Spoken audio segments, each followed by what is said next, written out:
Wow, it's such a pleasure, such an honor, such a privilege actually to be on the channel. I'm always so excited to be here, especially because I've got such a great team and we have deep discussions, we have conversations about the topic, and we agree and we disagree on some points, and then I'm hoping that even that energy comes through when when I present the topic. So today we want to do a shout out to all the great fathers out there. There is one thing to be a dad and is another thing to be a great father, a great dad. And we wondered in our discussion, we were saying, what does it mean to be a good father? When will you say, oh, I have a good father, or this is a good father? What does it actually mean? What does it take to even be a good father? And we thought about being present, being providing, being caring, and even being loving. Out of all those three or four, that part of being caring came through. So some fathers may be absent, some may not be able to be there at every time, may not be there all the time, but there is still that sense of love and care that the children feel. I've been privileged to have been brought up by a very good father. My dad was just the best. you know I love him, still love him, will always love him, even though he's gone now. And I've also been blessed and privileged to have a good father to my children. And I know and I'm trusting God that my sons would also grow up to be good fathers. But what does it mean? What does it take? Is it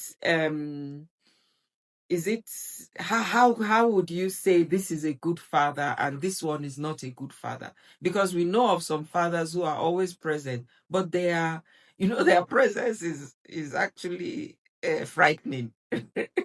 And truth be told, when we were young, we thought my dad was, we were scared. When dad is gone, we run away and all that. But we still felt that he was a good dad to us. He was a good father to us. So it doesn't mean that to be a good father, you have to be a walkover. No, there is a character of a good father that even with the stern hand and with the um,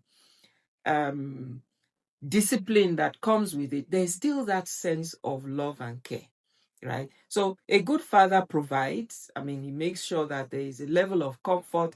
Myself and my siblings, we didn't have everything in excess, but we were well provided for.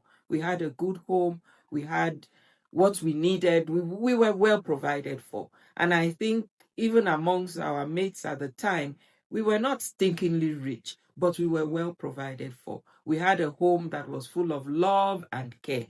We had a home where there could be laughter, even though when we hear daddy coming, we run away, we go and hide. But there would still be that opportunity to run to him and to be embraced by him. And I think as a girl child also, it's so important that fathers are present in their daughters' lives. A girl child needs to understand the love of her father and needs to have the love of the father so that they are not lacking or wanting to understand this and jumping from one man to another, seeking this love and attention because they know their dad loves them. Even from the side of a male child, he needs to understand how to become and how to show up through the image of the father. Yes, there are bad men out there. And I think even as a bad man, that could have been as a result of the nurture or as a result of the upbringing that male had. It doesn't mean that needs to be perpetuated. You can decide that I'm going to be a good father to my children. And my understanding or my interpretation of being a good father mean I will be there for my children. It means I will provide for my children. It means that I will live in peace with their mother so that my children can grow up and understand what it means nurturing.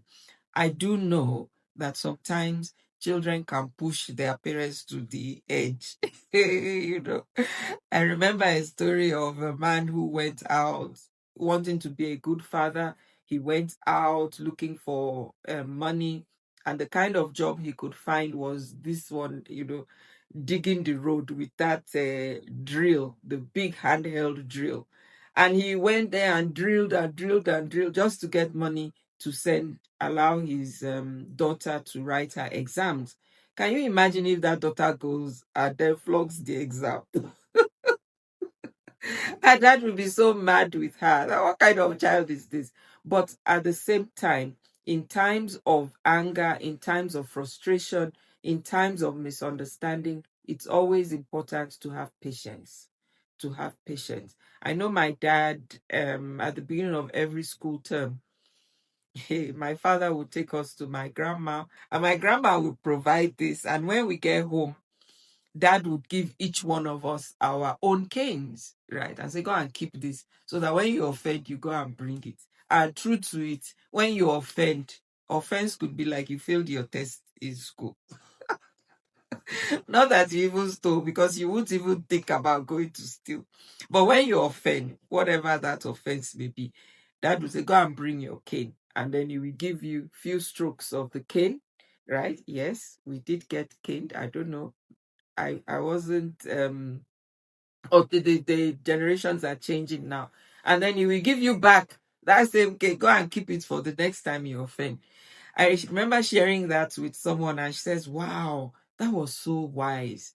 Your dad would send you away so that he can cool down. By the time you come with the cane, you just cane, you plump, plump, plump. He's not hitting you. Most no, no, no. That is child abuse, and we don't subscribe to that.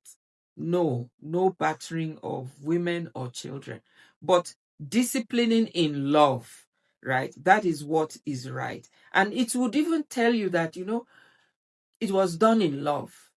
And even as an adult, when you look back, you say, my dad really tried for me. He didn't allow me to go astray. So likewise, as we encourage and we shout out to all the good fathers out there who are doing their best, please, please, dear mothers, remember to just be appreciative. Say thank you, even though it's not as you imagined it, or is not as, but that the father is present and is trying, he's doing his best in nurturing, he's spending time with the children, he shows up at the sports, he's trying, he's doing his best. Please let us learn to be appreciative of this.